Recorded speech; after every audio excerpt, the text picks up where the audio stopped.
Star Trek 57, M23, take 2.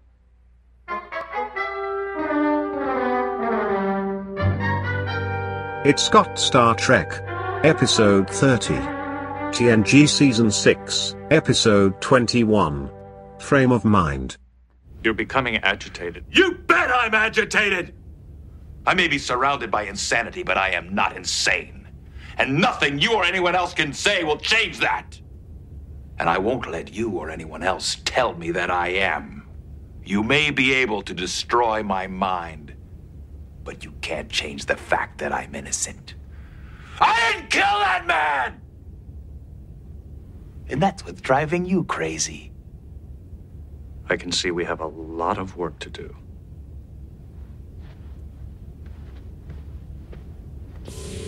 Nothing you can say will change the fact I'm innocent! I'm not crazy! I'm not crazy! I'm not crazy.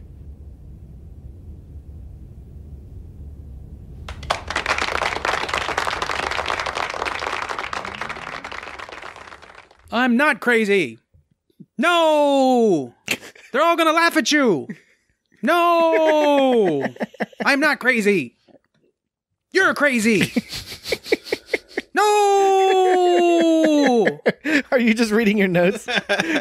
Where's my Nisra? I'm gonna cut you with my Nisra. No! All right, Dan, I think you have to...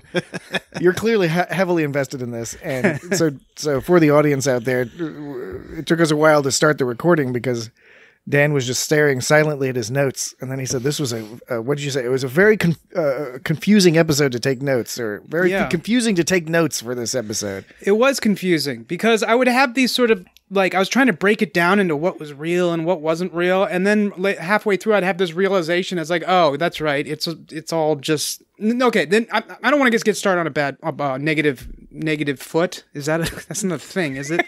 Get started on a negative foot? A bad foot, yeah. I don't want to get off the wrong foot. There's definitely a wrong foot, yeah. Boy, I don't know how to speak. I don't know. I forgot how to say a cliche. It's not a cliche. It's not a cliche. It's not a cliche. It's like an aphorism. Aphorism. Apparently don't know how to speak. I call it an aphorism cliche. It's a tired aphorism. Anyways, evidently, which is how... Evidently, yeah, I know, right? I was going to say that. Optimism. Evidently. Optimism.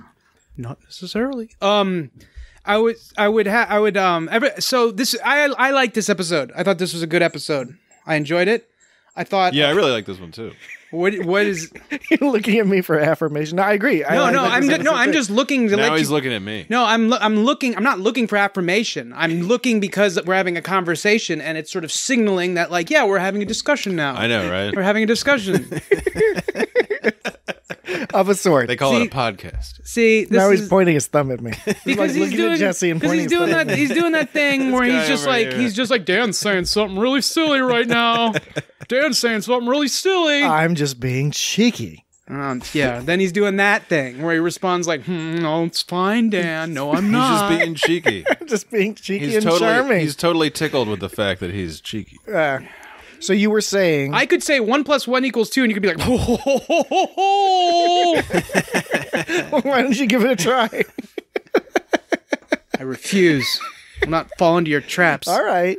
So... All right. You like this episode. I like this episode. Did you like this episode, Jesse? I did. I liked it a lot. Yeah. I mean, it's a great late, TNG, late era TNG, end of season 6. I was thinking one of the things, I was comparing it to last week when we did Cause and Effect, and the thing that separates this from Cause and Effect is that this, like Cause and Effect, doesn't really have any commentary on like any social issues or anything. Yeah, not much. Right. And so that's what that just a big old mind bend. Right, but when I was trying to figure out what Cause and Effect was missing, I was like, it didn't have any social commentary, but at the same time, it doesn't need social commentary.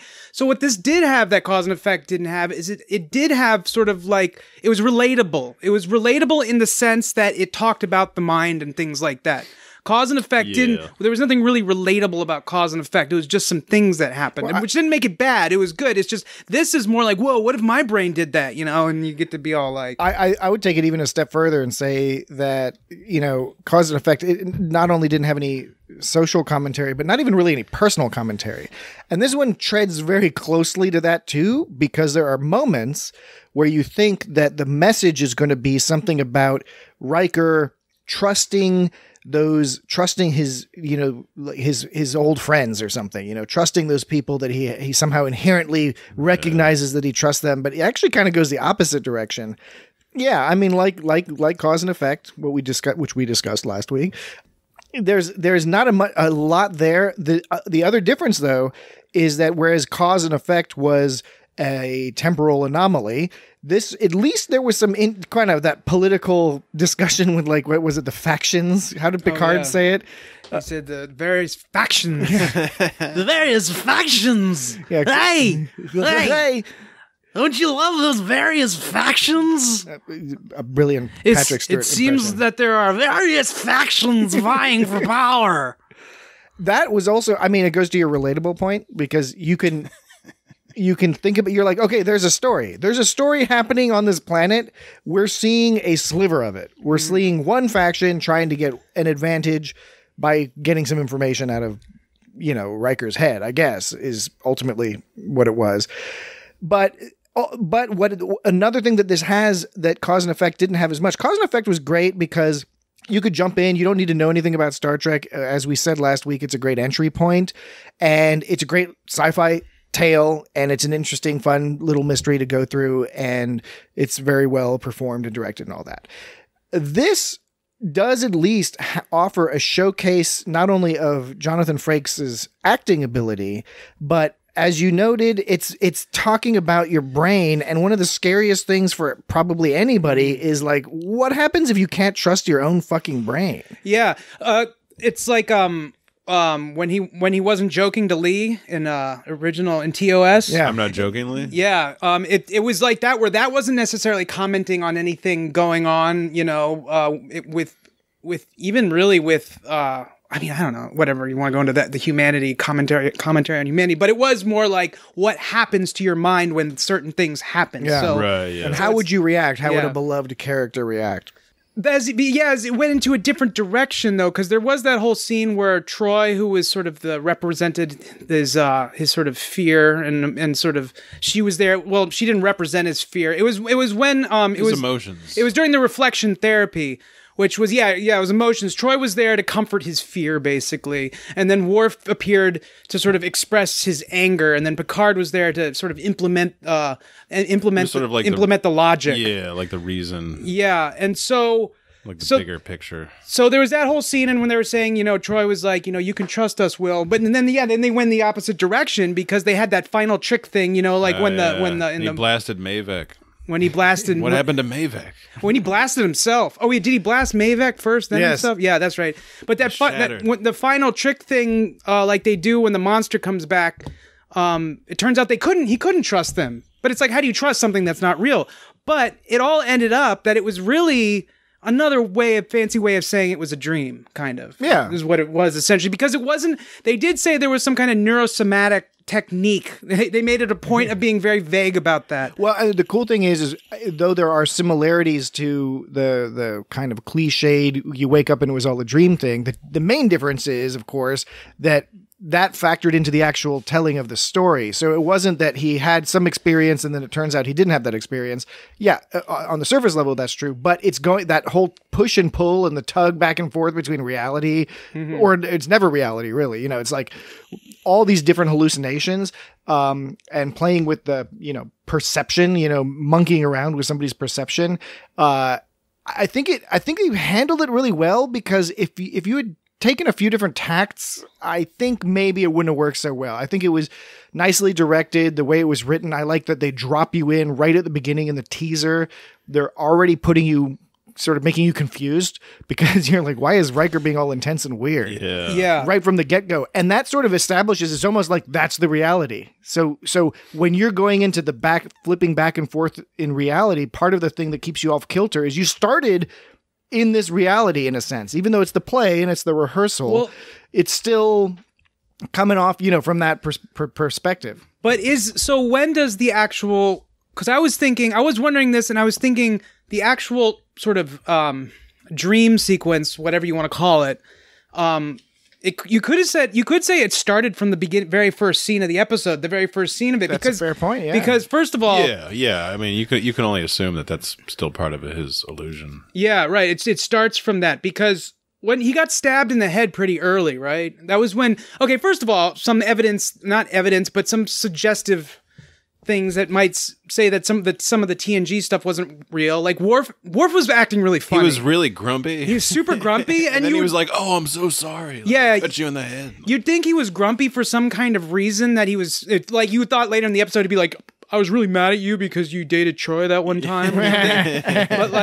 but then it wasn't that at all. He's just grumpy. And then the fact that Worf stabbed him. When would Worf accidentally stab someone in the head? Unless he was pissed off at him for some reason, for something else. Yeah. Even then, he's too much of a warrior to do something like that. Now I want to go back and look and see if I can parse it out. I guess having seen this episode a number of times, I guess I always sort of assume that at the beginning we are prior to Riker going down to the planet, because there's, he's talking about his preparations or whatever, and they're having discussions about it. And I just sort of naturally assumed that was the case. But, honestly, with the way the story unfolded, there's nothing preventing that also from being in his mind to begin with, because all of his hallucinations are talking about the factions and the planet. And, it's like the stuff that recently happened to him. So that's what's like swirling around in his head. Yeah. When from the very first moment he cut his head, well, you could say that really happened too. Although that was the thing, that was like that Inception thing. Is there a name for that when you go into when you have a story where the person's stuck in a fake reality? The thing that's supposed to tell them that they're still in the fake reality, otherwise they'll think they're in fake reality forever. Because when you're totem, wasn't it called a totem? Was it called a totem? Okay, I think it was called a totem. His was the cut on the head. As long as he had that cut on his head, he knew he wasn't in the real world because he was as long as he was still bleeding from that head, his head still hurt, and his head was hurting after he got healed. That's what indicated to me is that even after Crusher healed the injury on his head, it was still hurting. Mm-hmm. Why would it still be hurting unless he was in the dream? When I originally saw it, I thought, I assumed the beginning was real, but then I couldn't ever pinpoint. You can't pinpoint the part where it switches over, which could be anything. But also, combined with some of that stuff near the beginning, I don't know. It just seemed like the whole thing. Like we don't even know, maybe the plot of that play was something totally different. Probably not. That's probably going a little too far. And I if I understood correctly, it was a play that Dr. Crusher had written herself, I believe. They kept referring it to it as Beverly's play. Right. And I think if it was a definitely different play, into it. But she's into dancing. She's into the theater. So it seems like she would. So she would do a psychotherapy play. Interestingly, about doctors that are trying to fuck with people. Maybe. But not, just like psychologists or something, or psychiatric doctors. Not like, she's not a psychiatric doctor. No, but it's still about doctors. She's a proper doctor. It's still about it. Proper doctor. I'm not insane. I thought Jonathan Frakes was excellent in his role as a insane person trying to be like, I'm not insane. I mean, a sane person being insane. Yeah, he did. Yeah, do you think when he does roles, when actors do this roles, and he did this role, was he like, I'm just going to pretend I'm in the play, or do you think he's like, I'm going to be William Riker who's pretending to be in this play, or do you think he just skips straight to the cuts out the Riker middleman at that point and just tries to act in a play? The Riker middleman. That's interesting. I mean, I don't know, because I'm I really don't know how actors do their things. So, like, how do actors act like someone who's acting something else? Exactly. Yeah. I bet you it's hard. Yeah, I bet. And it probably depends on your style of acting, because some people like the method style, which everyone makes fun of, but some people are into. Other people are just like, no, I read the lines. Like Anthony Hopkins or somebody who's just like, they pay me money and they give me a script and I say the words and then they give me even more money. Yeah. There was some line about the secret to acting is to act your part or something. I don't know. It was some kind of knock. I think it was something along the lines of what you were saying. Where I think Frakes had an advantage here is, at least, I don't know, from listening to actors and stuff in interviews and things, I get the impression that acting like you're a bad actor or singing like you're a bad singer are really hard to do for people who are actually proficient at those things. But Frakes in this episode, he was acting as a good actor. Mm-hmm. So that's probably easier to be like, I am an actor and I'm going to portray a character who is also a pretty good actor. To me, I don't know. It just seems like the thought process there is probably easier than trying to have to be like, I'm a good actor and I'm going to pretend I'm a goofy bad actor. Oh, Yeah. oopsie loopsies. Right. Yeah. Because like, you know, when I watch someone acting and they're all, and I can't even think of an example of this, but if somebody was like getting way into their part like he was and all these, like, I'm not crazy. Ah! Like I don't know, like when it's considered overacting or not. I don't know the difference. To me, it's like it's fast. It was fascinating. I thought I thought he played the part well, but like, what do I know? You know. Well, and theater acting is different than film acting, and so this is like theater acting within film acting. Yeah, that's the other part. And it's funny that they have like this whole theater set up on the ship, and it's not just like a holodeck. Like they're all talking about like the stage crew, and it's like they have a stage. What? They've got a stage crew. I think it was just in 10 Can't forward, just, but like, they brought in some bleachers or something. They can just like, you know, replicate a bunch of equipment. It looked like the room in middle Scenery. school where they would do Yeah, it you looked know, like the plays and little stuff. theater. Yeah. Oh, that's like Glasgow. I've been to the Glasgow theater. It kind of looked like that Glasgow theater a little bit, where I saw someone do Our Town or something. I don't know that. Remember that play, Our Town?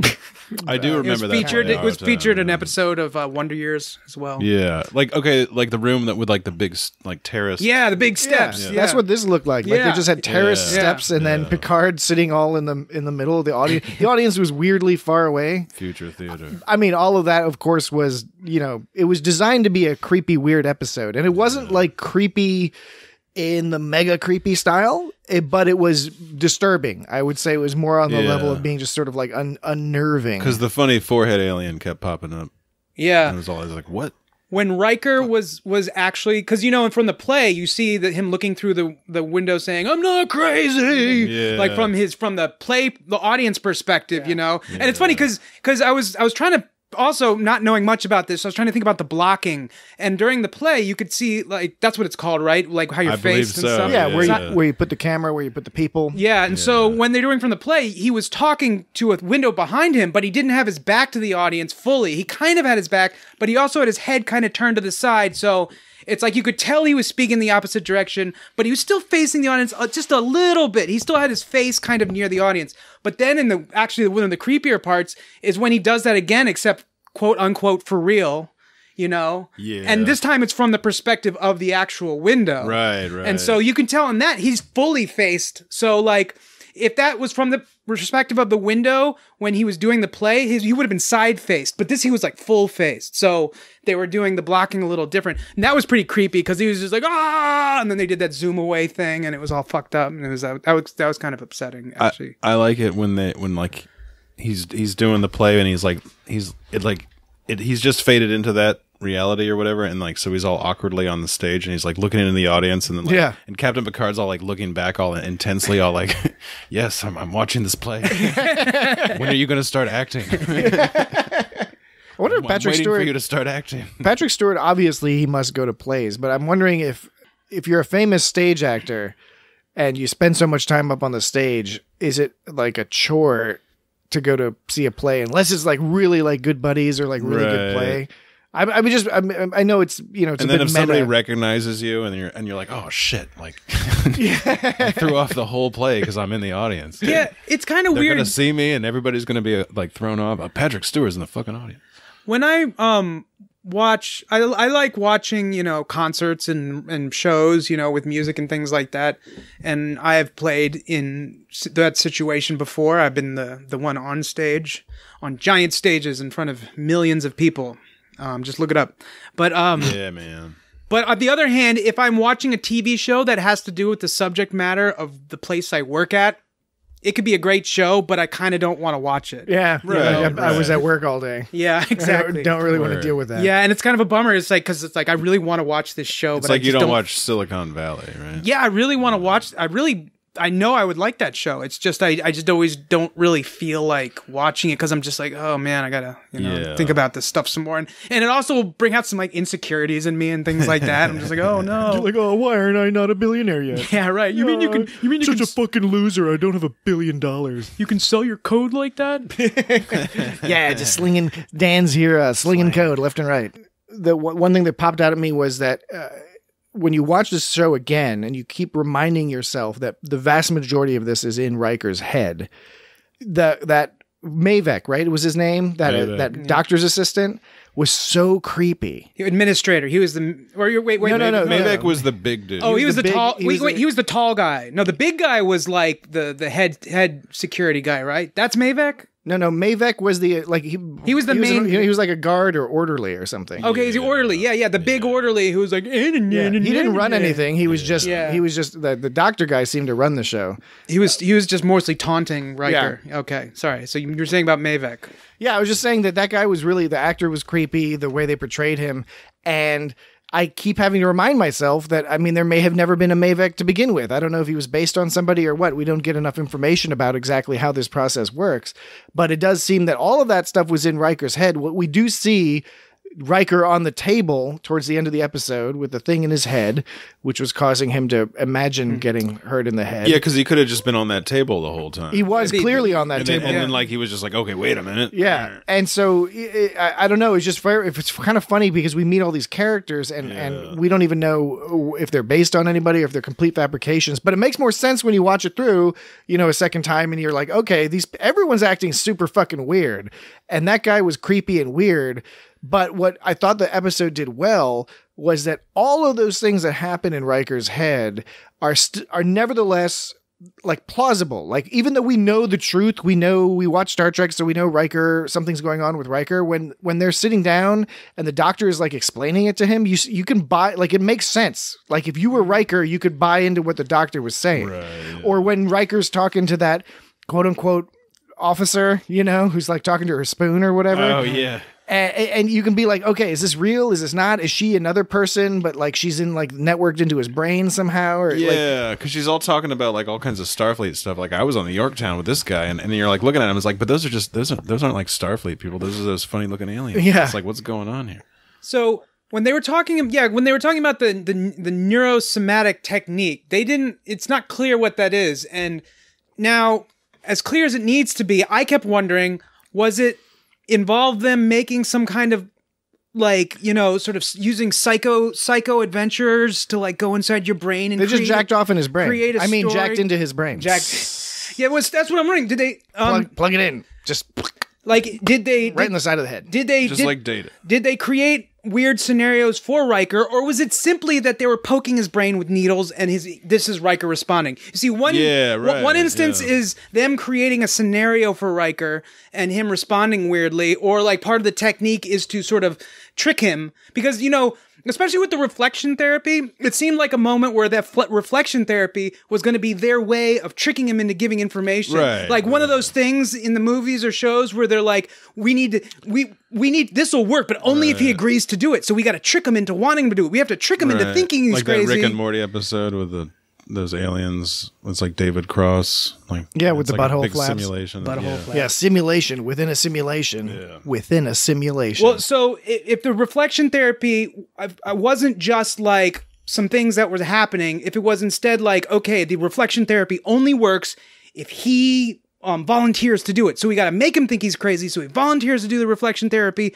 or was it all just needles in the brain and it was just made up in his head? You know what I'm saying? Because like I think it was really them just poking needles in his head. I don't think anything that happened in his brain was at all influenced by them. That's what I'm like, the only influence they had on that whole... They were poking needles and his brain was just going. Yeah, right, exactly. The way it would react. Like shooting electrical impulses through your brain, and there was no kind of like floofty-doofty psychoanalysis about like, well, I'm a magical mystery butt and I'm gonna make you go doo-doo. And like, there was none of that. There was none of that. So, evidently. It does appear that the setting of the mental institution was from the play, right? And his positioning himself as a patient, prisoner was from, being accused of something he wasn't, right. Everything worked in to the plot of the play and to Riker's real life in some way. Right. And so that's why at first when I was talking about this was confusing to take notes on is because I was like taking notes. I was reading, it's like, well, maybe, he was referring to the play, but that wasn't actually the plot of the play. He was talking about being in a play, but what they were doing to him mentally when they were making up the story for him, like that was them creating it, and he retroactively made that in his brain what the play was. Yeah. And the play was by something else entirely. And then I was like, no, that's not what happened. It was very clearly, it seemed like that was the plot of the play, and he fit that into the situation he was going on now, because then how would he, and then somehow his brain told him he was that was another line that they brought up. Some kind of, that sinister music when they're like, after he told him all this shit, like, Starfleet doesn't remember who you are, no big deal. But then when he's like, you're in a mental institution on Talonis 42 or something like that, or Talonis Mental Institution number 42. Then it's like, do-do-do-dong. And it was like, Ward 42. It's like, Ward 4, that's what it is, Ward 42. So, why did they play I would think the moment Starfleet didn't recognize him would have been the moment they would have played that music. But that's neither here nor there. The point I'm getting at, though, was basically just like, why Talonis Ward 42? He must have invented that in his brain, I guess. And then, Patrick, like what you said with Mavek, like, why was Mavek there? Did he just totally invent that guy? Or was that guy an implant they put into his brain? But they didn't put implants in his brain, probably. They probably just poked him in the head with needles. Or, on the other side of it, the doctor guy, who we do see at the end, clearly was getting information out of Riker's head and sort of communicating with him in some fashion or another. So perhaps some part of this process, he was able to project himself in there, whatever. I don't know. It's not very well explained. It's just for the purpose of the story. I don't really see it as a criticism so much, but it is, it's sort of just is like, okay, here's the dream story, and here's Jonathan Frakes acting really well, and it's kind of creepy and disturbing, and then everything's fine at the end.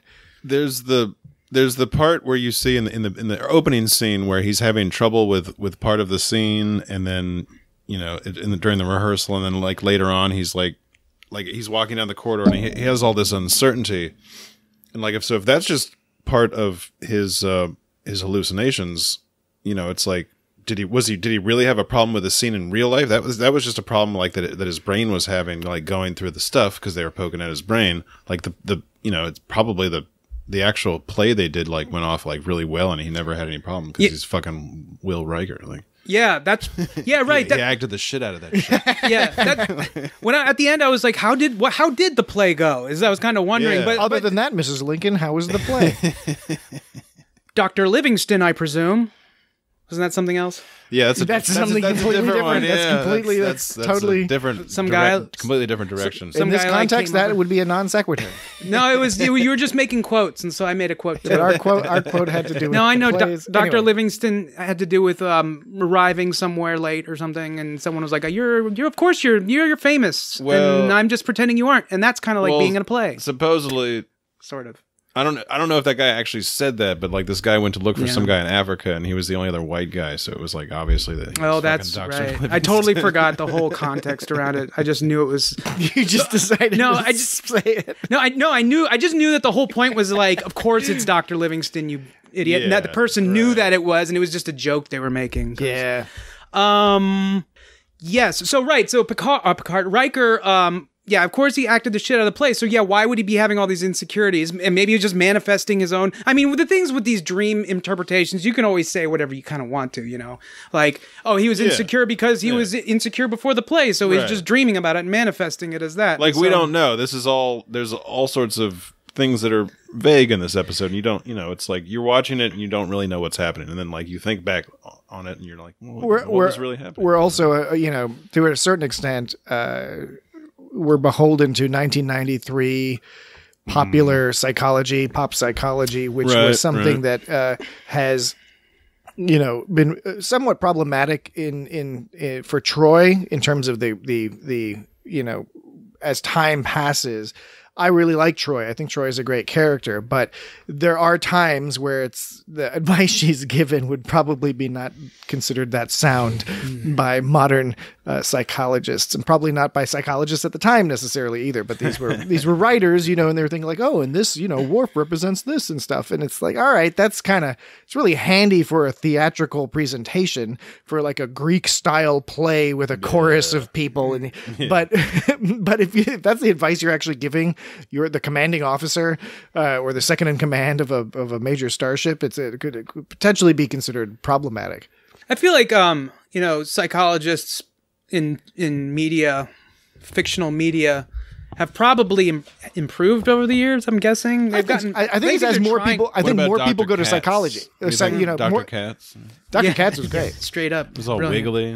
No, I never thought of this before, Dan. But since you made this pop into my brain, is that perhaps it's basically simply a function of more people going to therapy.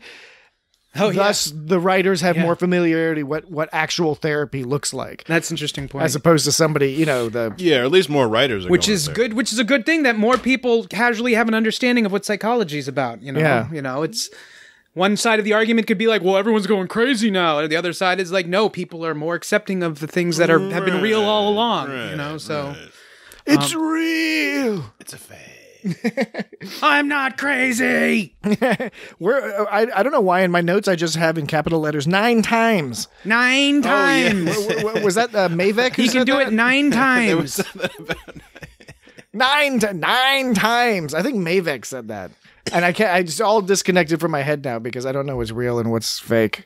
Oh yeah, I like it how they had that when there was the when Worf and Data come and rescue him, and then Data all pulls the door open and I'll get Data to pull the door open. Yeah, and Worf all charges in, and then they go to some other room and they have that pattern enhancer set up. Yeah, it's why did they have that set up in the other room? Yeah, and that looked like the cafeteria where he was at before. Yeah, no, and what was funny is one of the things I found funny was when Riker was running and then Data all catches him when he's running away. Yeah. It was it was some kind of slapstick routine. Like catching when you grab a kid who's stealing something from the store. Yeah, and he's all flying forward and they're like, nope. And then wait a minute, buddy. He's falling forward and he's like, nope. And he pulls him back and then he's falling back and he's like, nope, I'm going to cut you this way too. And it's it was a really comical scene. I don't think it was supposed to be, but it ended up being that way. And they were wearing their ninja clothes. The ninja clothes. Yeah, I noted that too. The Starfleet issue ninja clothes. Data and Worf were super ninja. When Picard went on that one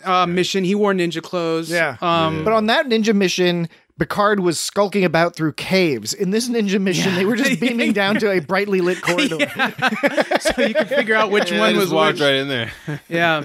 So the whole going on ninja, because Riker was on a ninja mission originally too, and it's the question of I guess when Picard went on his ninja mission, it was because they were setting him up. But when Riker went on his ninja, how often are you supposed to send your first in command on? That's a question. One of those questions. I know it doesn't matter. It's still fun to talk about. But that's the ultimate question of why are they sending why is they're he always the most sending capable? the senior officers down on the away mission. It's that wouldn't happen in the real Navy.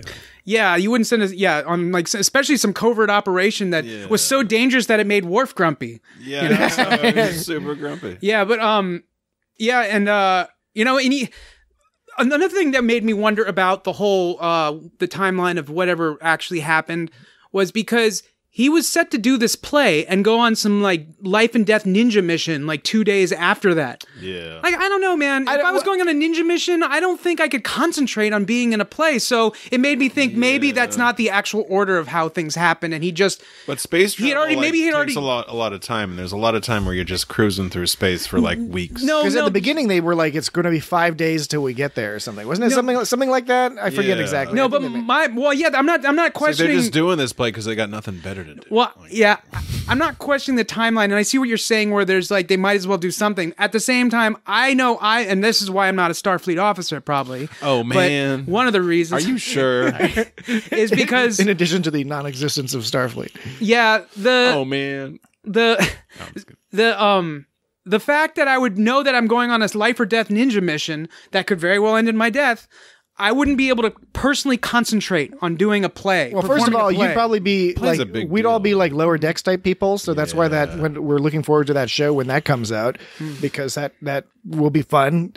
One of the key things on that show is going to be, when you read the descriptions is they're going to have a lot of people doing important things for the ship, but having no context for it. They just get an order that you're like, do this. And they're like, I have no fucking clue why I'm doing this. But apparently it's important. From the moment I was told that I'm going to do something like that, though, to the time I do it, I'm not going to be able to concentrate on anything else. I think, and correct me if I'm wrong, but my recollection was not that this was a life or death mission. It was a potentially dangerous, a hairy situation, but he was just going to go in, skulk about, see if he could find the people and get them out. Like, I don't think this was like a Black Hawk Down type situation, or wasn't expected to be. I think it was more of a like James Bond going in and being like shit's getting a little shady. So like, and plus combined, the other thing I was going to mention is combined with Riker's sort of confidence / arrogance in general, that he's just like, I'm cavalier about this. He's gone to a fight in an alleyway somewhere. Right. Yeah. But then that still doesn't explain why Worf was so grumpy. Because Worf actually said himself like this. But was that real Worf or at that point, or was that imaginary? Well, see, Worf? That was imaginary Worf. So maybe that was part of Riker that was like, I should be more scared of this life or death situation or something. Yeah, I bet Worf is really pissed at me now because I fucked up. Or maybe he was in his subconscious, he knew this is nonsense talking now, but maybe in his subconscious, because he knew he was on a strap to a table with a needle and is getting neurosomatically techniqued, he was thinking to himself, oh no, if I had only taken this mission more seriously, I wouldn't be in this spot right now. And that manifested in Worf like berating him or something. Exactly. So it's like, if anybody's gonna give me shit, it's fucking Worf. Like, yeah. So, but I was wondering then if like maybe this whole thing took place after the play had already happened. That was what I was wondering. But I guess once again, it's like, another thing that was I thought that was weird on the Enterprise was when Deanna was telling him like break a leg. He's like, I hope you don't mean that literally. Like, why? Why would he think she meant it literally? And then he kissed her, which was weird too. There's some weird bitterness between those Imzadis. Are they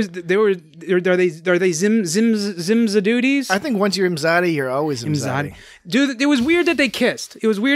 Which makes me think that was also not a real thing, because in his head he likes to kiss Troy. But like they wouldn't do that in uniform. Like, I know it wasn't a romantic kiss. I know it was like a friendly closeness kiss, but it's a little bit crossing the line, I thought, The professional ethics in The Next Generation are complicated and bizarre, because they seem to allow romances between people. It doesn't seem to be frowned upon. Like Geordi's always hooking up with some like junior officers on like under his command. Yeah, or they're trying to hook up with him without seeming to worry about. Yeah. But they had that naked mud bath together. Oh yeah. I guess though being naked in the future is no big deal. Like Alexander. I like it. Yeah, that's in the future. Being naked is like a normal, no big deal kind of thing. At least if you're on Ferenginar. And Beta Z everywhere. Beta if it's a Beta Z wedding, Ferenginar, it's like the women don't wear the women don't wear clothes. They get all disgusted and then turned on if women are wearing clothes. Yeah. So I didn't want to see his mom wearing clothes because it's Moogie. Like it's so weird. Spiny lobefish. Yeah, spiny lobefish. It looked pretty good. I don't know. It didn't look like he was eating. It didn't look that bad at all. It looked like some kind of rice and stuff. Well, that looked like some kind of olive grain or something like that. Wasn't there some other separate dish? What is olive grain? What is olive grain? That's like all I could think of what he looked like he was eating. But can you describe it to us? It's like some kind of grain. Couscous? It's some kind of grain that has an olivey texture and flavor. Wait, what is it? A little slimy and brown or no? Like dried olives, like old dried leathery. olives. Yeah, old dried olives, like you get on a pizza.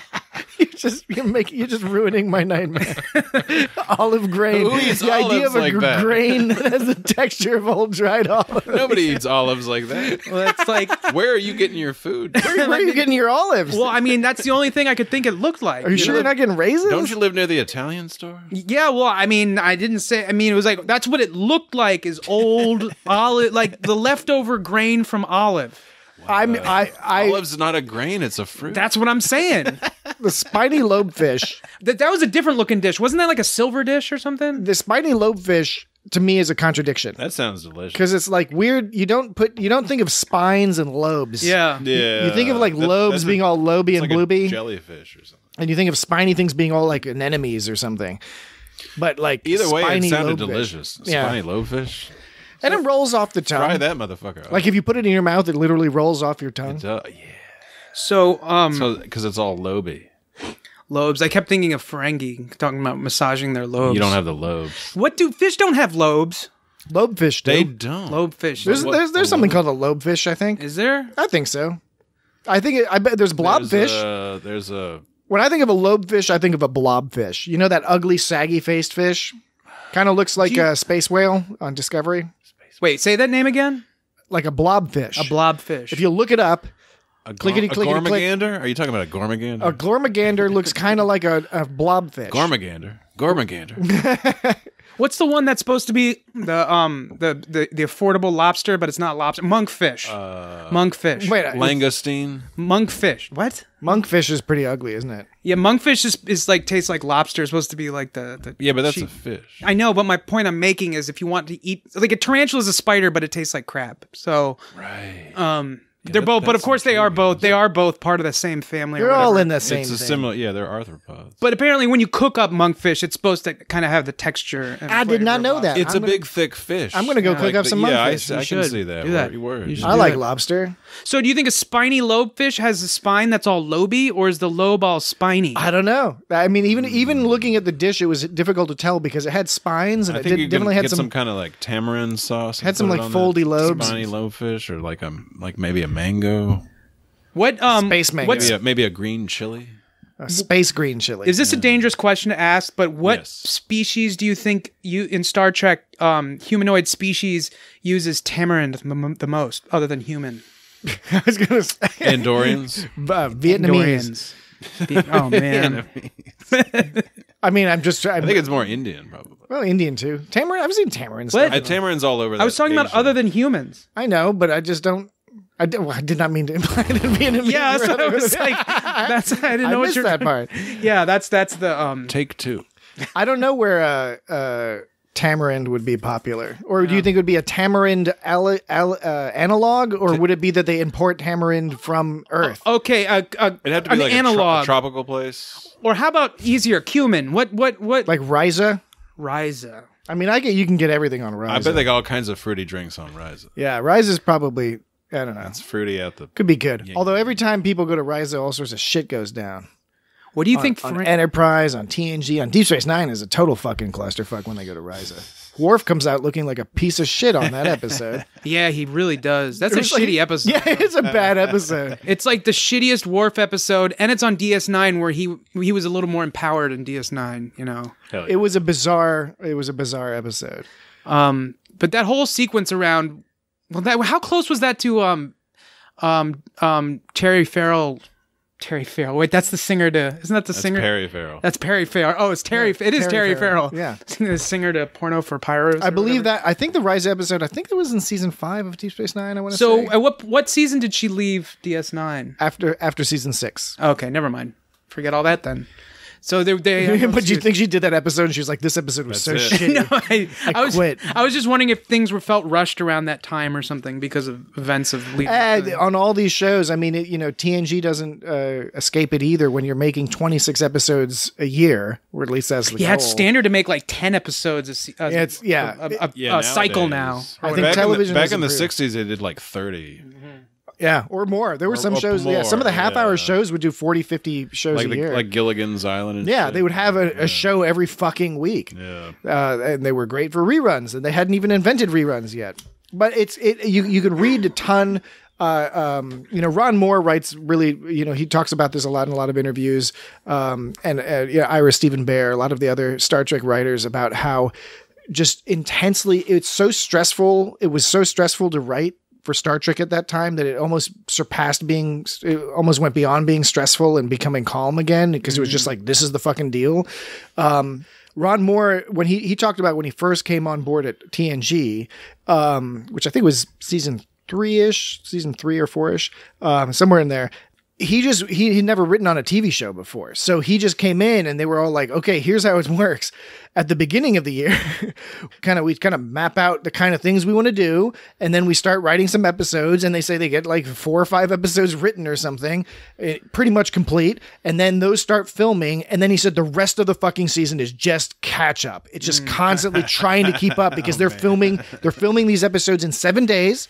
That was the schedule. It was like 7 days, entire episodes fucking done. That was like South Park. They had to animate the entire 7 days an show, episode? 7 days an episode. So like each episode got about 7 days, sometimes a little less. Every now and then they could squeeze out another day, but they basically had to have all the principal photography done. So he said towards the end of the season, you are just writing and writing and writing and show, like writing at the stage while they're acting and giving them pages for the next scene, because you're just like, here's this page for the next fucking scene. And it's stressful for everybody because everyone's just trying to get done and get the footage in the can, and they don't really have opportunities for going back and shooting pickup shots and things like that. So it had to be very stressful, and so that's why you see episodes that are maybe not as tightly written as you're used to. I think that often happens towards the end of the season. You see a lot of bottle episodes where you're trying to save some money or just simplify the story so you can just rely on the standing sets that you already have, so you don't have to do a whole lot with new sets and things. They made a whole set just for that play. Riker was tearing it all down at the end. Yeah, well, and also, for the cafeteria and for his room and stuff. Yeah, so they did a good job. He didn't remember his own name. Now, why would his brain do that? Not remember its own name? Why would his brain not remember his own name? Maybe they poked him and turned that part off or something. Yeah, that's one of the things. There were these little things they would drop that make me think that they're trying to get at bits of information about him. And then that seemed like it was either him resisting, or they poked his brain part and made him forget, or they were setting him up to fool him into thinking it was real so they could really get the info, but none of it was like that. And that's neither good nor bad, but it's definitely not where I thought it was going, and maybe that's a good thing. I don't know. But at the same time, for it to all be summed up as a neurosomatic technique, I mean, we already talked about this, but it's just kind of, it's like fine, because I guess if you leave it open, you can look at the episode as this sort of anonymous object of things where you can just kind of like, there's a lot of evidence to point at different ideas. The whole point of the episode was like really not... The whole point of the episode is you're just trying to figure out what he thinks is real and isn't, I guess. It was similar to last week's Cause and Effect. It was a story that was engaging and interesting, but there was not much there beyond that. And I think one reason why we're sort of grasping at explanations for exactly what happened when and how did it happen is partly because there's nothing else undergirding it. So our minds are reaching out for something to think about.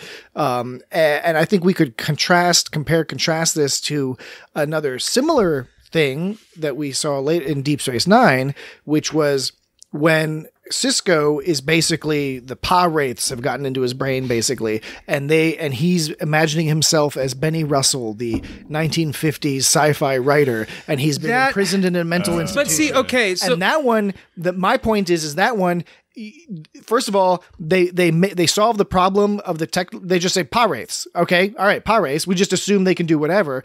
And in there was a very specific message of they're trying to get information out of his head. I'm talking about, I think it was Rocks and no, it wasn't Rocks and Shoals. It was a 6th season episode where they're basically infecting his mind and they're trying to get information from him, and it all furthers the story, right? And in this case, there's no story to be furthered. This is the story. Well, then going towards purpose of episodes, the one with this DS9 episode you just referenced obviously has, very strong sort of commentary. Well, I'm actually talking about a different, just to clarify, I'm not talking about Far Beyond the Stars, that's one episode, right? Where we first meet Cisco's Benny Russell character, right? Later in Deep Space Nine, what happens in season 6, I believe, it could be, or maybe it's season 7, actually, maybe it's starting with Ezri Dax. Cisco, it could be season 7.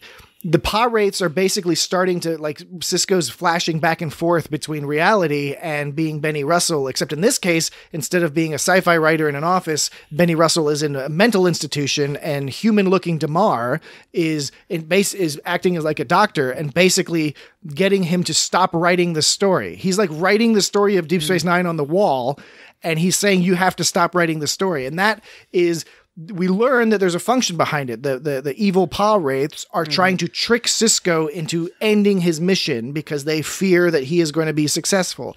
And that the long and short of that is that there is again a motivating factor of plot and for the overall story of Deep Space Nine. We don't have that here in this TNG episode. This is a standalone episode. It is what it is. Yeah, and that's it. But also, like we had talked about earlier in the episode, the one thing that we talked about how cause and effect didn't have really any sort of, it wasn't really relatable on a sort of a, I don't want to say it's not relatable. That's not fair because that's presumptuous. But it's not on a personal, emotional level, not really that relatable. Whereas this episode kind of is. And so I guess when I'm seeing a connection to like what it might be like to lose your mind, maybe I'm trying to grasp at more like reasons behind what's happening that aren't there or something. Yeah, absolutely. I think that's right. But also there's that, and then also the thing about cause and effect that it did have is it was like a puzzle to be solved. Yes. There was no puzzle to solve here. You and couldn't that's solve this puzzle. Yeah, so there's also that where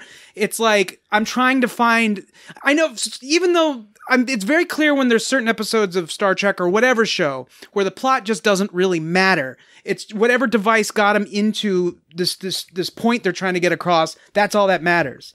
So it's kind of like grasping at like, well, how does this all fit together? Because there isn't really a point. Yeah. Other than it sucks to go insane. Yeah, right. And it's a neat display of like the actor's abilities, like you were saying before too.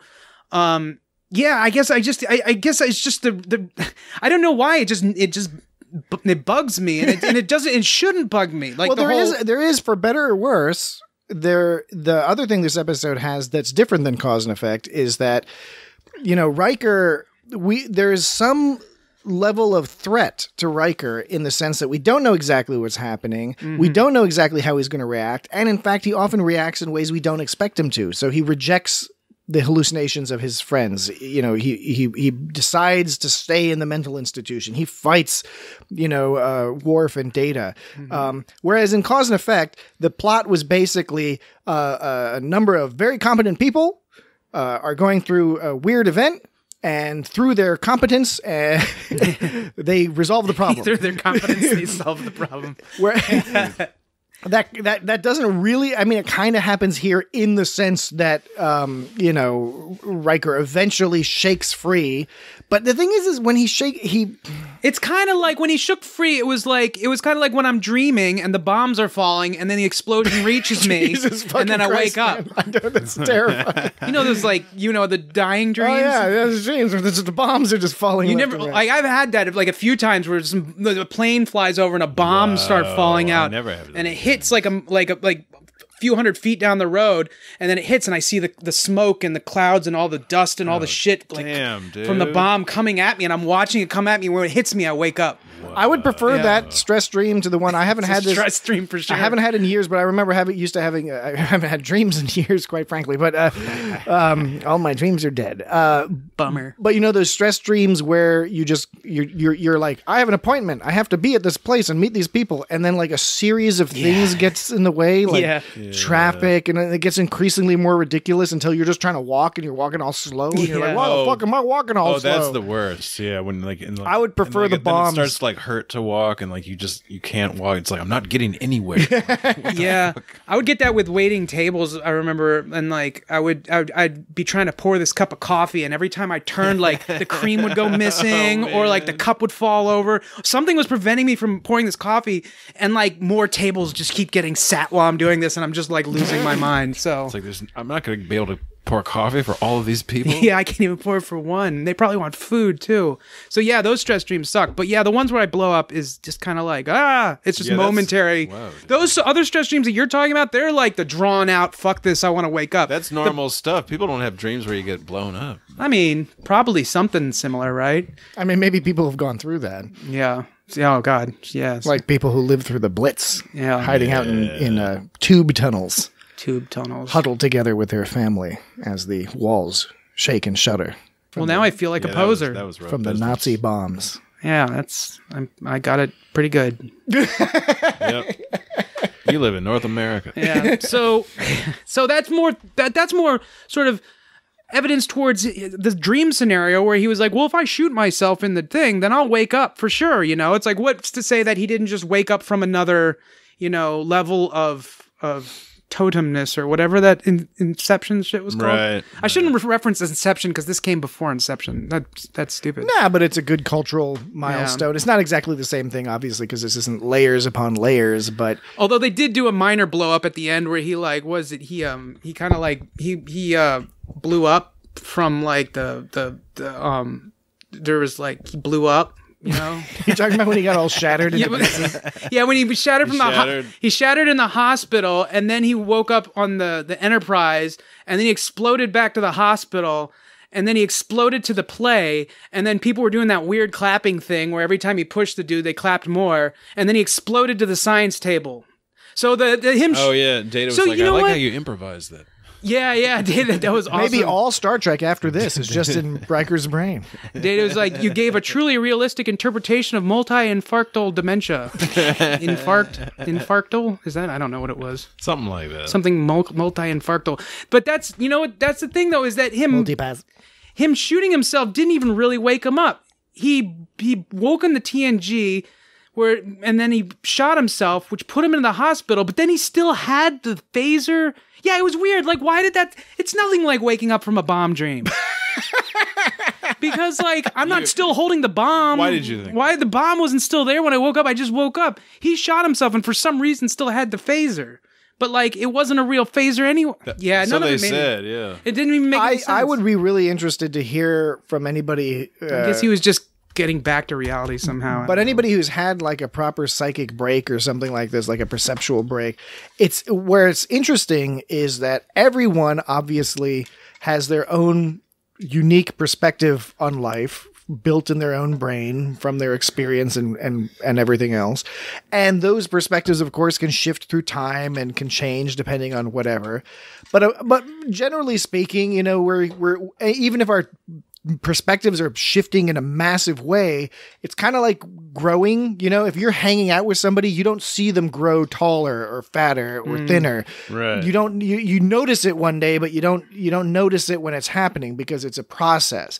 Whereas in this case, you guys are always growing beards and I never notice. Like, wait a minute. It's like, oh wait, yes, so-and-so's got this big old beard now. It goes back and forth. And you know, I really do give credit to both Jonathan Frakes and to the direction. This was directed by James L. Conway, who directed a ton of Star Trek, as I recall, because it is really difficult to handle that shifting back and forth, especially when you have an audience that knows full well at the very base level, we might not know exactly what's going on, but we know that Star Trek is real.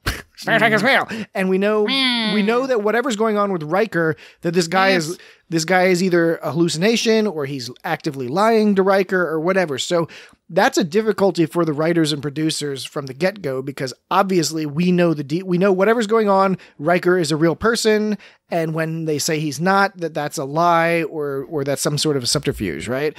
So they've got to overcome that as best they can. And the other thing that they have to do that's very difficult in this episode, and I think they are largely successful. They are maybe not successful, you know, at the 100% level, but I think in terms of what you're able to do on television, they were very successful in terms of really that's switching back and forth from all these different perspectives and keeping you off balance while still giving you some, you know, story to go along with it. It wasn't like some total madness, you know. Mm-hmm. I was trying to think if there's some other examples. There's nothing really that comes to mind that's super analogous. I mean, there's, you know, Jacob's Ladder, which is a horrifying movie. I keep meaning to see that. You haven't seen that? No, don't watch it. Yeah. Normally I recommend people watching things. Jacob's Ladder is a fantastic movie, but I think it's caused a permanent wound in my brain. Well, it's a fucked up movie. It's not that bad. Well, I'm going to have to watch it then. It's a weird movie. It's just, but it's a little bit like that where you don't know exactly what's going on. It sounds right up my alley. It's fucked. It's fucked up and weird. I think I'll love it. I think I'll love it. Oh, that's fucked up. That's weird. That's disgusting. I'm just surprised depraved. You haven't seen it yet. That's disgusting and depraved and weird and completely insidious. It's insidious. Not all that. That's terrible and not all of what depraved. you just said. It's terrible and depraved and awful and crazy and just totally repulsive. I love it. I love it. Now you know something about me. The title of Dan's biography was like totally repulsive. What was it? Repulsive and totally depraved. Yeah. What did I you can't say remember about the rest. It was a bunch of stuff. mystery butt person? A mystery butt person? You said it earlier in the podcast. Oh, something about a doopity doops or something like Floopity.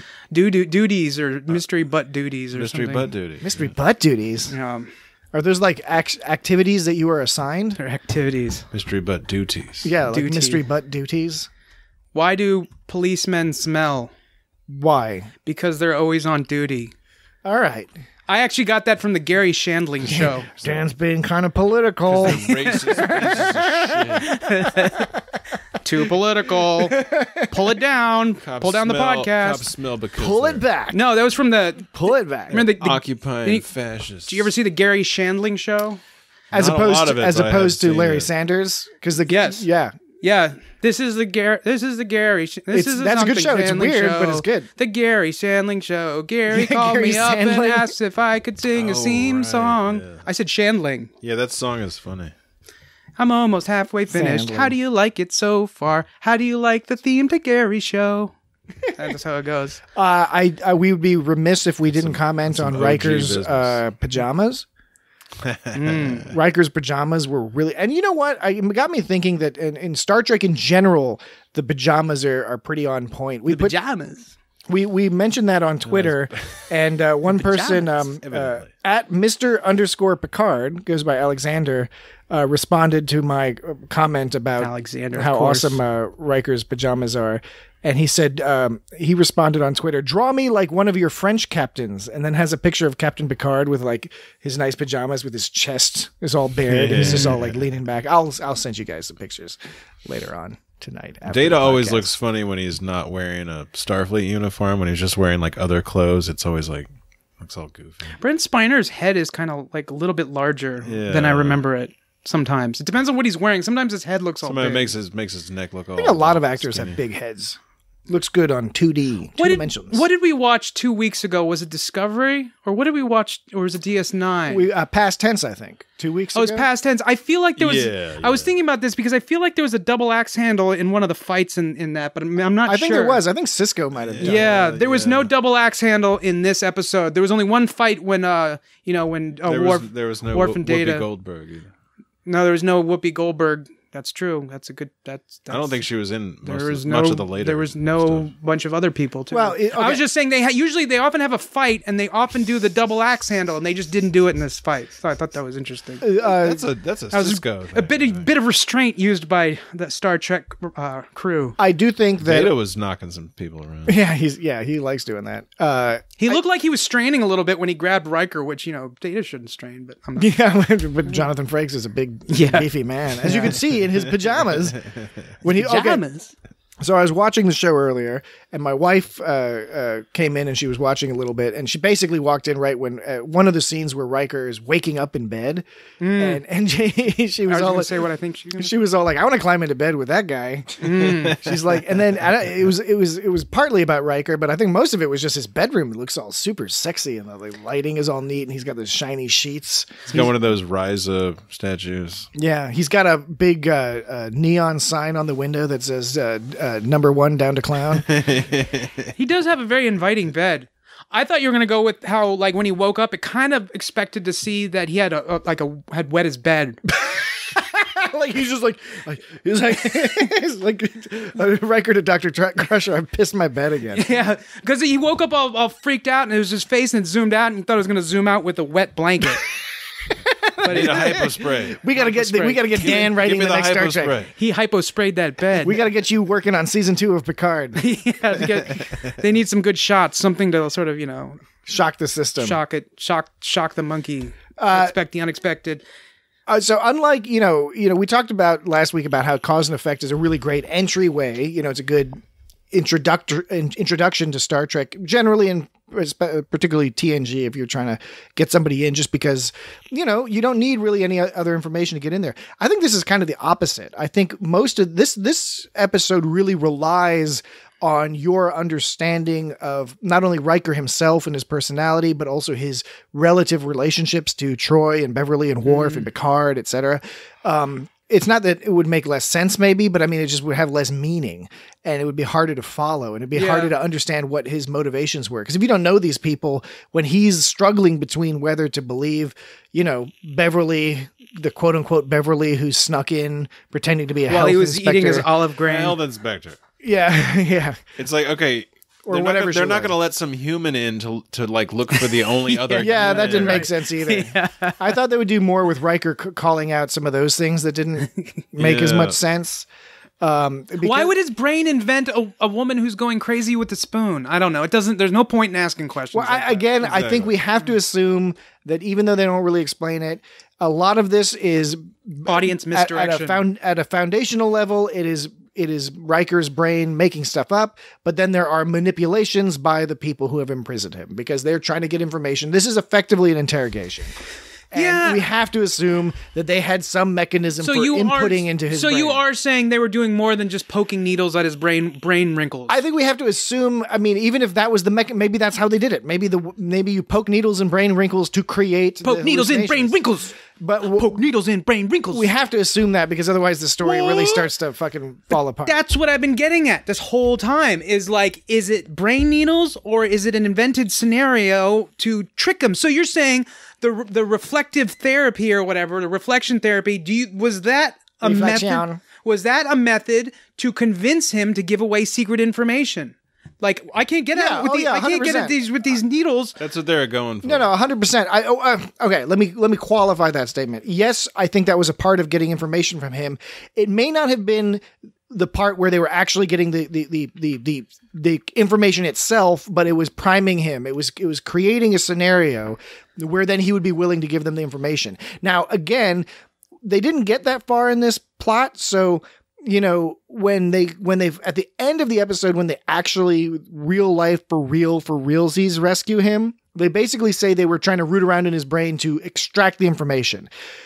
But we don't know whether they were actually trying to get that information as if you were like trying to find a file on a hard drive, or if they were going to have to manipulate his conscious mind into revealing that information to him. So in which case Mavic was invented by them, not him. No way to tell. Presumably, I mean, I guess you could presume anybody who, fit that description was invented by, unless he based it off of, like, see, this is the thing, is where we don't have the information. If he did go down to the planet in disguise and hung around that southwestern corner, that could have been the dude that he fought with and killed. Yeah, it could have been a bartender at a bar he went to. It could have been the guy who ran the brothel that he no doubt went to before bothering to look for the researchers. It could have been a lot of different people. But anyway, I don't know. It's just again, this story is a good story, but it does sort of fall off the rails a little bit because there's nothing undergirding it, because we don't know enough of what the goals were and what was going to happen, what the mechanisms were. We don't know what really got invented and what actually happened, which is part of the point in one respect, but it feels like there could have been a little bit more grounding to sort of give us something to like go relative off of, but I don't know. I guess I don't have any suggestions for what direction to go in because, who knows what every time I think I know how something's going to go because it's so predictable, it's like, well, I'm often wrong because it's like, I just don't know because I'm not as smart as I think I am about this shit. Well, and the other thing is that you could do this in a number of different ways. One thing that I was kind of surprised that they didn't do more in this episode was have Riker really dig into the inconsistencies and strange things, like, for example, Beverly showing up or whatever. Right. Just they could have and they could have rewritten the show in such a way as that there's all these clues that things just don't quite match up, and that he starts to realizes right away that something's weird, right?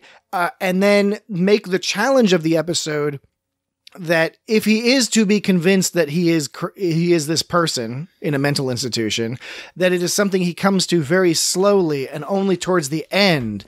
And then even then, I would probably have the story be that when push comes to shove, he decides to go with the people he just from the inside feels that he can trust, because that still seems to be there. When he sees images, even though they're not real, he sees Beverly or whoever, he does feel more inclined to believe them at first, and then he doesn't. It's a little bit of a mixed bag in terms of how it plays out. They got 43 minutes to tell a story, and that this is the story that we ended up getting. So I don't know. It's, again, fun, enjoyable, entertaining, a little bit slight when you start poking into it too much. I don't like to get into the game of better or worse, but I think I was more... I love that game. I was more drawn into this than cause and effect, this go around. I was more drawn into this episode. I think it's more compelling in a lot of ways. Compelling, that's the word I was looking for. Cause and effect is one of the most tightly written little sci-fi vignettes. Yeah, right? that's true. It is really great, but I still cite it as one of my favorite episodes, but you can have a favorite episode that doesn't do it for you as much anymore just because the structure of the story is not sustainable over many years. Yeah, that's a good point. Cause and effect really it's just always what it is, and it's always like there's really not much for my opinion to really waver. I don't know. It seems like with stuff like frame of fucking mind. Frame of mind. It seems like because that touches on the mind in it goes in such a weird, intense way. I guess I could vary back and forth between, whoa, it was really intriguing, to, oh, it was kind of like, doesn't make sense, or, oh, that's played out. I guess I could waver between those, but cause and effect, it's always just kind of like what it is. So, yeah. And that's good or bad, I don't know, because like on the one hand, you want to take risks. Cause and effect didn't really take any risks in that sense, but it was also really, like you said, it didn't have to, because something's got to make something cool, and they did it, so it's not like they have to take these crazy risks every time. It's just and I guess in the sense, okay, now I'm sort of doing that thing where you go back on what you say. I forget though, but anyways, because you did point out with cause and effect, it did the way it told the story was kind of pretty interesting for the time. It began with the ship blowing up. So I don't know what the fuck I'm talking about, but well, what the fuck are you doing on this podcast? I don't know. This is for experts only. I'm just here to make noise. I'm not qualified. Yeah, I just think no, you totally are, Jesse. I'm not qualified. Well, I think there's more. I think my mood can change on frame of mind more than it would on cause and effect. And I think this is an episode that can serve as a very good example of how even a very well executed, well put together, very engaging story suffered from the ironclad requirement in that period of television, particularly Star Trek: The Next Generation in particular, being a syndicated show that was often shown out of order, that everything had to be reset by the end of the episode. Everything basically had to be better. And TNG did a very good job over 7 seasons, stretching the limits of that as much as possible. They did it with some 2-part episodes. They did it with some, after the Best of Both Worlds, the family follow-up. And then there's a couple other times where you do sense there is some character growth, but it inches forward. Most TNG episodes, largely at the end, it's either a complete reset button, or you might get Picard looking out the window thinking about something, or Data looking at something funny. You see the Enterprise go by and they play that certain kind of music that's all like, yeah. It's like, okay, everything's better now and everything's back to normal. And like it's usually there's some kind of log. Somebody's doing a log entry. Right. It's usually the captain. It's like, yeah. It ties it up, and you can compare that to now we're kind of in the opposite area where they will not let shows be episodic, and so now Discovery or Picard, like almost every show that's on TV is like a fully serial. Ever since we watched Year of Hell on Voyager, my Google's been in my Google News feed on my phone has been talking about Year of Hell was supposed to be a whole season, but they didn't want to make it a whole season because was it Rick Berman was super anti-serialized. Yeah. He was, and not just him. I mean, that was the vibe. Yeah, that was the vibe. I think one of the articles was, I think the headline was pointing it to him, but like that, but he was in charge. It's a random internet article. It's just funny that I kept seeing things about Year of Hell being a whole season. That wasn't something that they did back in the day, because even. There was like that Seinfeld season where there's an arc in the story. It isn't like a chronological. It isn't a serial, but there's the ongoing shit where George is getting married, and that was something that you didn't see in TV a whole lot. This is way back in the day. Outside of like a soap opera, right? Yeah, X-Files didn't even really start doing it until the later season. And even then it was still closed loop episodes that add to an overall story. Yeah. And, X-Files, I think, was very groundbreaking. They moved us in that direction. Now, we have the opposite issue now, of course, where the current shows have difficulty if they get an idea that would be really great as a purely episodic type one-off, because it still has to fit into the overall arc. I've been noticing that recently, I've been watching season 3 of Enterprise, and that's where they try, kind of for the first time, they try to start mimicking the DS9 style arc storytelling, where there's sort of a season-long arc. In that case, it's with the Xindi and going into the Expanse and trying to find all that stuff.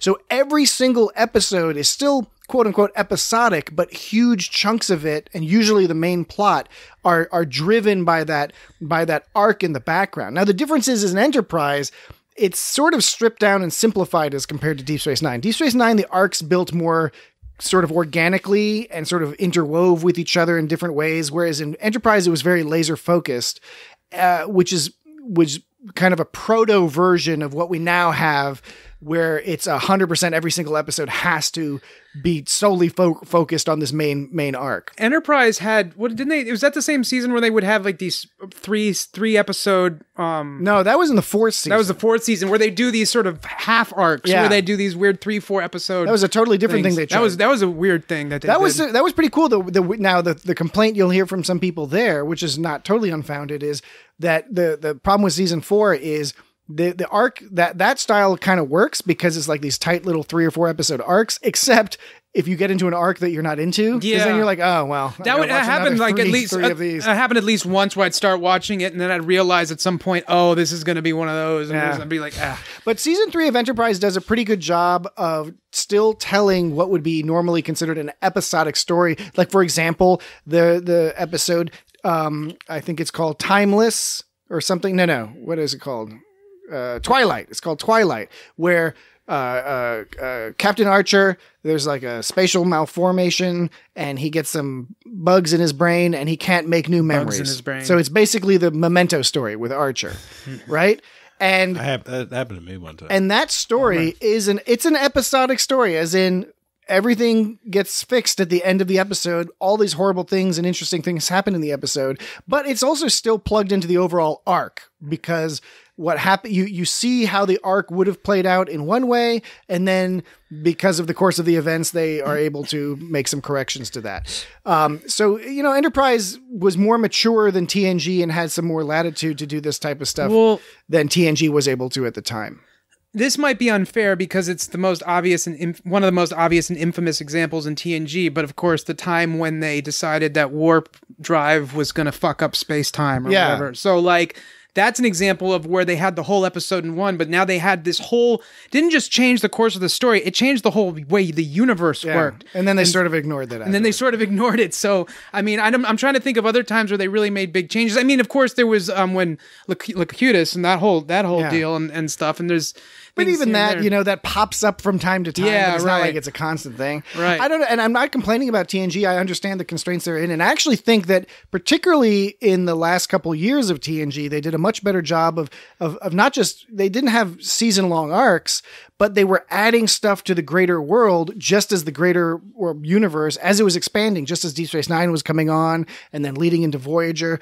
So they were planting all these seeds like the Maquis and the Cardassians and the Bajorans and all sorts of stuff with the Romulans that becomes important later. So it was more of an expanded universe. And I really think that there's a role for both things. I think that you can do a really great arc style serialized story over the course of 10 or 15 episodes. I think that's great. But I also, as I've mentioned before, I am hoping with Strange New Worlds, the Pike show, for example, that's coming out, and some of the others, that they opt for a little bit more of an episodic style, maybe in the Enterprise style, where there could be some sort of overarching background thing going on, but that for the most part, they are doing what they did on TOS, which was the mission was to go around and explore shit, and occasionally Starfleet would call up and be like, okay, we need you to deal with the Klingons, or we need you to deal with this, but for the most part, it was, here's a new planet, here's some interesting people, here's some moral dilemmas, and we'll have an interesting story play out in order to convey some interesting messages of some sort. Yeah. That's TNG also for most of it. Yeah, exactly. And that's, when people complain about the modern Trek, a lot of folks are really, they want to have that episodic feeling, because the advantage to it, there are disadvantages in terms of slower or non-existent character growth, everything having to kind of reset at the end, be self-contained. That can be very constraining from a storytelling perspective. On the other hand, it is very comfortable. Like TNG is one of the most comfortable shows to watch. That made me. I often just kind of sack out while I'm watching. Yeah, and you just pop one on, and I wake up and it's like 2 episodes later or something. It's like, what happened? That made me think of like how episodic shows, then to sort of freshen themselves up, is in the later seasons they'd introduce a new character. Yeah, like a 10-year-old boy named Skip.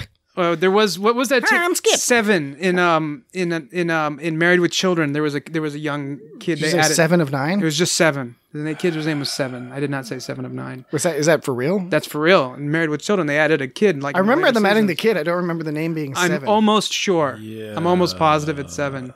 But that show had so many twists and turns that lasted forever. Yeah, and, it did. But then I was thinking about when you're talking about little to no character development. I was thinking well, let's see, they added Barclay, they added Roe, and so that's not really character development. That's just adding a new character. So it's kind of interesting in lieu of like character development. What do you do to keep things fresh? I guess so. You got to find a good balance. And I'm not against constraints and challenges, because I think some of the best creations come out of those constraints and challenges. Right? Mm-hmm. I'm not against it. I would not change TNG for what it was, and I'm glad we have it. I also am not against the serialized storytelling that we are getting now. I also really like that. I just think that there's room for both, and I'm hoping that the producers and the powers that be kind of understand that there can be a room for both, or a melding of the two. And honestly, I think a very good example of this is The Mandalorian.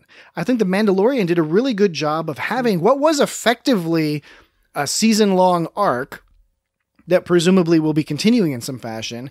But each episode, obviously it makes more sense that you have to watch it from the beginning to make it all have sense. But each episode is kind of, these little stories where he comes into town and does this, or he meets this guy and does this. It's like a total Western or something. Well, and it kind of goes to, I really got a kick out of, I normally don't read these, but the official episode summary for Frame of Mind tickled me for some reason. It said, on a secret mission to a troubled planet, Riker questions his psychological stability after experiencing a series of confusing vignettes. I was like, that's a really strange way to describe this episode. Yeah. It's accurate, but it's a weird way to describe it. Just like a bunch of confusing vignettes. That's what you experienced. That's not what he experienced. Yeah, so we experienced watching it. So Riker, I counted, he said, no, 6 times. 9 times. 6 times. 9 times. He said no in a regular tone, including the exclamation point. I will kick you 9 times. He says no with or without an exclamation point. He says about 15. And then there were 19 words with that had NO as a substring. But yeah, Dan is all about the counting. So Man, speaking of some notes. Speaking of callback, now this is not a good recording, so we can cut this or not. But I'm going to play it anyways. Is it a recording of you going like? This always gets podcast listeners excited when somebody announces something as poorly recorded. Yeah, and probably not worth it. Check it out. I already had this recorded, so listen closely. Wait a second. It comes out the ear. Which part does it come out of? I hope it comes out the ear. Comes out the ace. It's not true. Yes, it is. And if you ever get out of here, you're going to stand trial. You're lying. I imagine the punishment will be quite severe, considering you stabbed him 9 times. 9 times. That's where the 9 times comes from. You stabbed him 9 times. See, I thought it was going to be a recording of you just reading the line. No!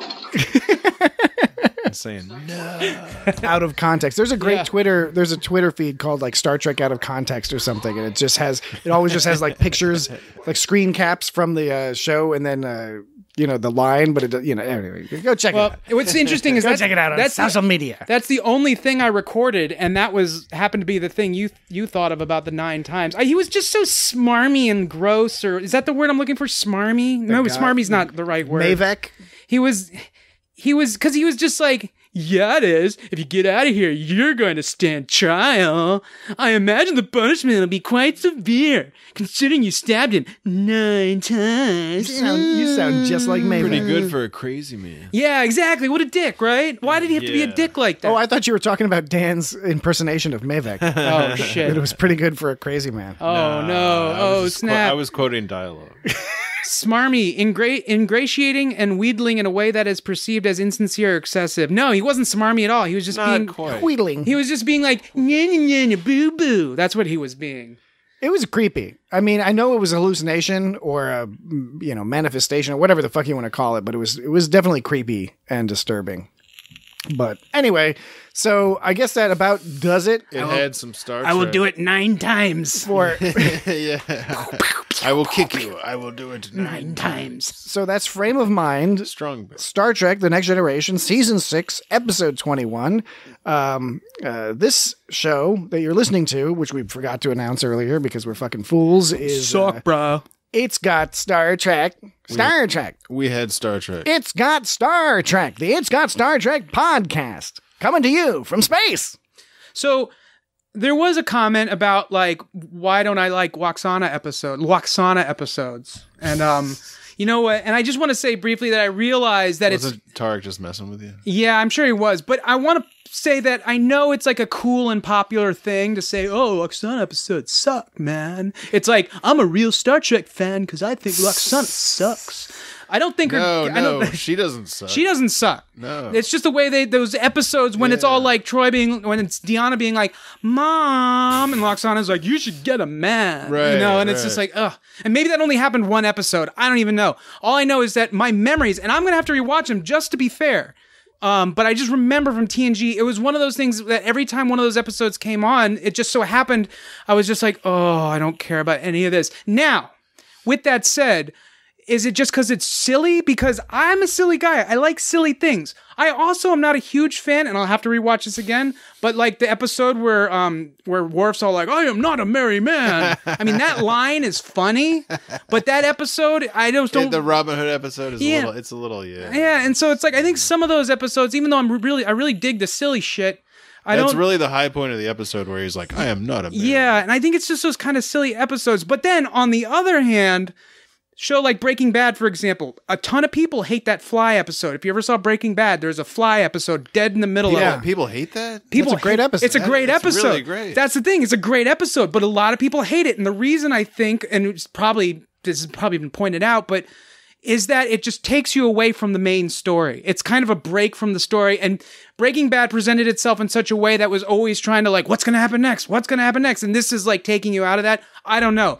But then again, it's a TNG style episode. So I see that it's difficult for me to pinpoint exactly why I don't like the episodes. And though another point was made that's good is, I think Patrick, you were saying, and it's true that on DS9 they do better stuff with their characters. Yeah, and I think even on TNG, I mean, Half a Life with Loxana is, I think, arguably a good episode. I think it's a very good episode. That's the episode where the fellow from MASH, plays the guy from the alien race that when they turn 60 or something, they get put on an iceberg or something. They kill themselves, and that's just their culture. And Loxana, I think, wants him to leave with her and all this. Which guy from MASH is it? The doctor. It's like one of the doctors. Alan Alda? No, the other one. So, yeah, I don't know if it's every episode when I'm like, she's always, because the picture I always have in my head is Loxana like chasing after Picard, Troy being embarrassed by her because of everything she does, and then also annoyed by her because she gets on her case about finding a man or something. I don't know how much of this I'm inventing and how much of this only happened in one episode that I'm attributing to all of the episodes. Well, we'll add it to the queue. we'll start doing Loxana episodes from the beginning, and then we can maybe even bundle a couple of them together. We'll do a whole series of episodes. Loxana, episode 1. That can be next year's theme. Yeah, we don't have to do one for every episode, I don't think. Well, we could bundle them together. We could watch all those episodes and then discuss the arc of Loxana Troy. It is. I think it's a fair question, though, to ask why don't you like Loxana episodes? Because it's just kind of taken for granted, I think, by some of them are early, some of them are earlier on. Some people just don't like seeing Captain Picard feel all weird. It could be the kind of thing where like something that's annoying when you're a kid, you find less annoying later. It was awesome when he felt weird by those kids in the turbo lift. It's always awesome when he feels weird. Yeah, I mean, come on, that's what you want to see. You want to see Picard be all like uncomfortable and making faces and shit. Be like, maybe people don't want to see him be weird in a sexual way, because people like seeing him being weird. They like him seeing him sexual, but weird while he's sexual. Put in a sexual. He's not being sexual, but feeling awkward in a sexual situation. I don't think that happens to Picard. I want to see him get down with Vash. Which one was Vash on Risa? She's like the archaeologist. Oh, that's right. Yeah, the archaeologist. Right, he wasn't awkward there. So he was only awkward around Loxana, and so I want to always imagine that he's confident in a sexual scenario. And with Loxana, he's not confident. With Loxana, I think that chick's nuts, man. The key thing, we're just having the Loxana episode now. But a preview of what we'll discuss in the future. She wasn't in this frame of mind. She wasn't. This is just all about Dan responding to comments, online comments. Hey, that's what we do. Yes, that's what we do. So send in your comments, and we'll tell you how to do that in just 1 second. But with the Loxana, there are a couple things going on. First of all, I think some of the episodes she's in, the episodes themselves are somewhat weak, not because of her per se, just the episode's just not as engaging, right? So I think that's the case in some cases. In the other aspect of it is Picard is uncomfortable not because he's some kind of weirdo who can't handle like ladies. It's because of the unique circumstance where this is the mother of one of his senior staff members. She has a high important level role with the Beta Z government. Of course. So he's got to deal with the fact that on the one hand, and she's a loose cannon. She's like a goofy, crazy, like eccentric person. And all those three together put him in the difficult position as a diplomat, as a leader, as a person who's all about following the rules and protocols and understanding them. And she doesn't fit into any of those boxes that he's trained or used to dealing with, right? Right. Because he doesn't want to offend her, because he doesn't want to, cause problems for his senior staff member. He doesn't want to cause a diplomatic issue, but she's trying to fucking grab his dick constantly. She's just trying to grab his dick. And if you're in a situation where you're like, I'm not keen on this person grabbing my dick, I'm sure he would have less of a problem if it was somebody else who was unrelated. If it was just some random alien lady who was trying to grab his dick, which does happen from time to time. Yeah, he'll just be like, "No, thank you. Pardon me. My dick is occupied." And that's on a deeper level. That's more the root of it. I was more going for, like, on the surface level, the intersection of control and sexuality, and one reason why I like Loxana is that she is so free and open and doesn't mind she knows she's pissing people off, and I think sometimes she feels bad about it, but she's all about being herself, for better or for worse. And sometimes it's for worse, but she's an ebullient, flamboyant person, and she likes to stick it out there and grab on dicks, and very frequently it's successful for her. She's been married like 12 times or some various shit. Aliens. It was strangely heartwarming how, like, when she was naked at her wedding, she wasn't supposed to be naked at, like, it was like I said, it felt good, but like in an appropriate way. Obviously, it's just like, Oh, well, it's such an out there thing. She wasn't supposed to be naked because the person she was marrying wasn't cool with it. Right, exactly. And he was like, she was trying to get married to him, and he was trying to control her, and it was her being free with what she believed in.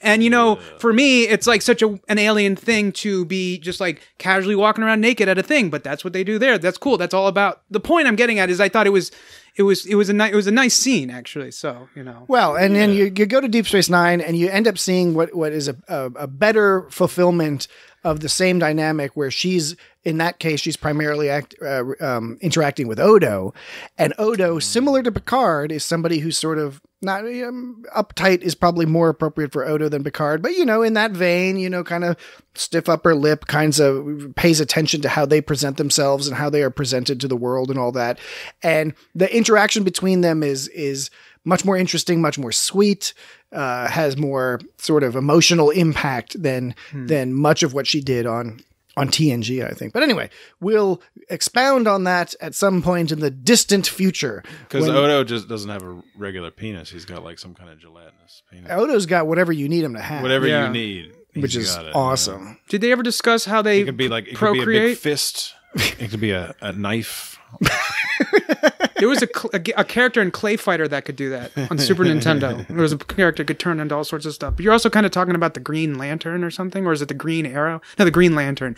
How did they how did they procreate in Odo Changeling Land? They didn't specify. I don't think they procreated. I think they were just kind of always were. They just made more goo. Odo found a baby. Kind of a baby changeling that one time. Yeah.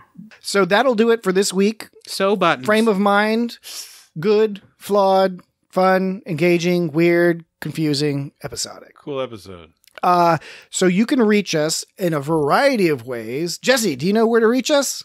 Yeah. All right, tell us and tell the audience. He doesn't know. I think there's various ways to. Evidently, he doesn't know. Evidently. All right. There's a Facebook. I think there's a YouTube. Yeah.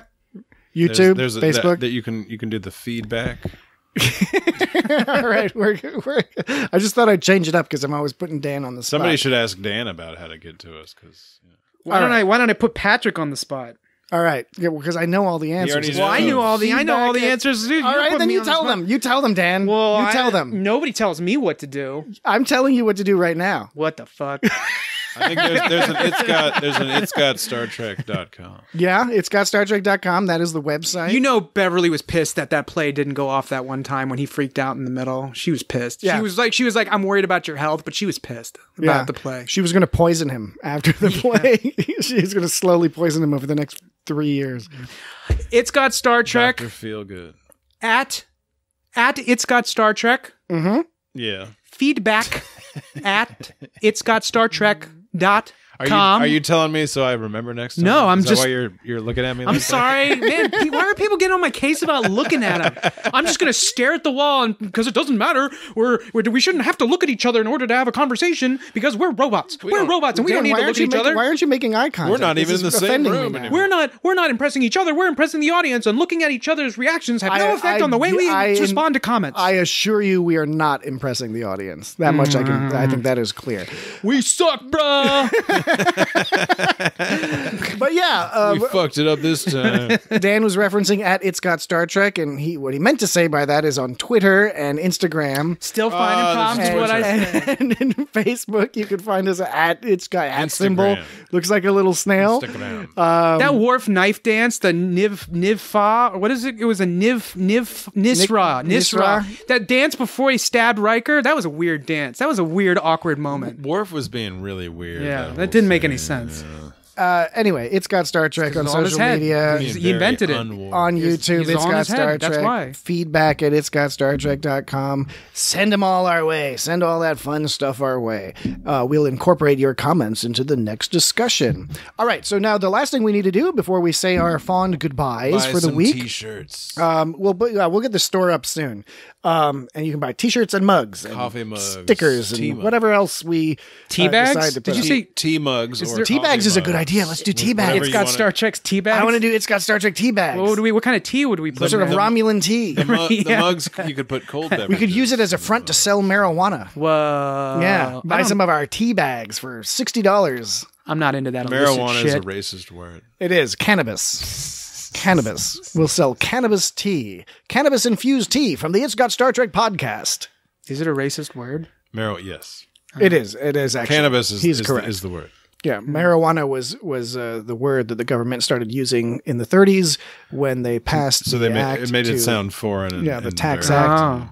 Yeah, because they were trying to get, during the Depression, they wanted to have an excuse to arrest Latino people workers coming over from Mexico and stuff so they could have more jobs for the white people, because that's something we do. I used to have that Reefer Madness DVD. I still have that Reefer Madness DVD where if you smoke one reefer, you start raping people. Yeah, you're done for. And then you die in a car accident somehow. People, you start driving all nuts. And you start screaming. There's like the Reefer Madness. There's that. First of all, if you watch Reefer Madness, you'll see that it's completely ludicrous and doesn't make any sense and has no bearing on actual reality. And three, you'll want to start smoking cannabis. Because there's one guy who's smoking and he's just sitting in a chair going like, and it looks like a really cool, fun place to chill. Yeah, they look like they're having a good party. When did people stop saying reefer? I don't know. When Reefer Madness came out and everyone was like, this is stupid. This is going to be, it's like all those things when you're growing up in school and all the anti-drug stuff just really makes you want to do drugs. Yeah. You're like, wow. I didn't know this existed. And they're describing this and they're like, oh yeah, this is really terrible. It makes you feel really great. It makes you feel all creative and great. It's terrible. Don't do it. Sit in your desk, wear your uniform, stare straight ahead. Nancy Reagan says, don't do it. So for next week, we've got to discuss another episode or topic next week. One thing I was thinking we could You've got to pray just to make it today. You've got to pray, pray. We're very You old. got to pray just to make it today. What now? I was thinking maybe we should do a Voyager. You want to do a Voyager? I'll do whatever. We could do just all TNG for the rest of the podcast. I'm sure you'd like that, but we got to bounce around a little bit. At some point, I'm cool with a Voyager. Yeah, at some point, I want to do the one where Worf is like dominating some Jem'Hadar. Oh yeah, no, we'll do some. There'll be some awesome opportunities for that. But so for Voyager, we got a couple of good options right off the top of my head. One would be Blink of an Eye, which is a season 6 episode. That's the one where the planet evolves really fast. Sure. So time goes forward. Let's do it. And there's an Orville episode that's very similar to that. Yeah, let's do it. I remember that episode. That's a fun. That one's pretty good. Yeah, I think there's some interesting stuff with that one. I think it'd be worth checking out. We might even, people, if you're able to access it, you might watch that Orville episode. Unfortunately, I'm not remembering the name, but it might be fun to include some comparisons to that. It sounds like you had a list of episode ideas, or was that just the one? No, I mean, I just looked up a list of Voyager episodes. Because that's a good episode. Yeah, let's do that. All right, we'll do Blink of an Eye, which is Voyager season 6, what about the one where, episode 12. What about the one where B'Elanna gets depressed and goes to Stovacor? Goes stratosphere diving, or what was that shit she was doing? She was diving from the stratosphere. Oh yeah, where she? You know what? And that was. And she turned off She did that thing where she turned off the safety protocols on the or whatever safety measures on the holodeck. She turned off so you could die. I haven't seen that much. I don't have a recollection they could kill you on the holodeck. She got really depressed and she couldn't feel anything because she was so depressed. It was like real depression where she's just like, oh man, I'm not anything. I don't feel anything. And so I'm trying to feel something by diving, going skydiving, except it's all the way from space onto a planet in the holodeck. And I turned off all the safety, freaking the fucking word, but you know what I'm talking about, the things that keep you from dying. So somehow if you go skydiving in the holodeck and the safety are turned off, you can die in the holodeck. Anyways. Yeah, it seems like something you shouldn't be able to turn off. Yeah, they did that a couple times in Star Trek. Frequently. Well, I think, and also the space diving comes from, that's recycling an unused scene from Star Trek Generations, which was originally supposed to open with Captain Kirk space diving and having some trouble or something, but then getting it sorted out. It was going to be this big, exciting scene. But they didn't end up doing that in the final product. And I've tried to find out, I think they definitely filmed some of it. I don't know if they ever actually edited it together or whatever. The best I could find out is they decided it looked stupid. So that's why they decided not to use it. I don't know if that's true or not. But regardless, we'll do the Blink of an Eye, season 6, episode 12 from Voyager. We'll talk about that next week. Extreme Risk. B'Elanna's depression in Extreme Risk is from TrekBBS.com. All right, so that's an episode we're not going to do next week. So we will, you'll hear from us again next week. Would you like to say anything as we exit the audio airwaves, Dan?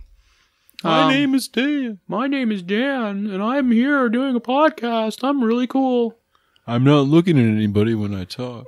How about you, Jesse? Any closing thoughts? I'm just thinking about Worf beating up the Jem'Hadar now, and how I really want to see that episode. You can do that. You can watch it on your own. No, I know that. I know, but I want to talk about it sometime. All right. Well, we can talk about it. We can do a bonus episode. No, we don't have to. Just you and I. Let's you and I do a bonus episode. I'm not saying we have to talk about it next week. I just think we should put it on the list. I'm just saying. Should we do another podcast when we finish this one just now and just do it? Start it right back. I think we should do a bonus. We'll just do a 15-minute super slam jam bonus podcast. I want to do a real episode about it.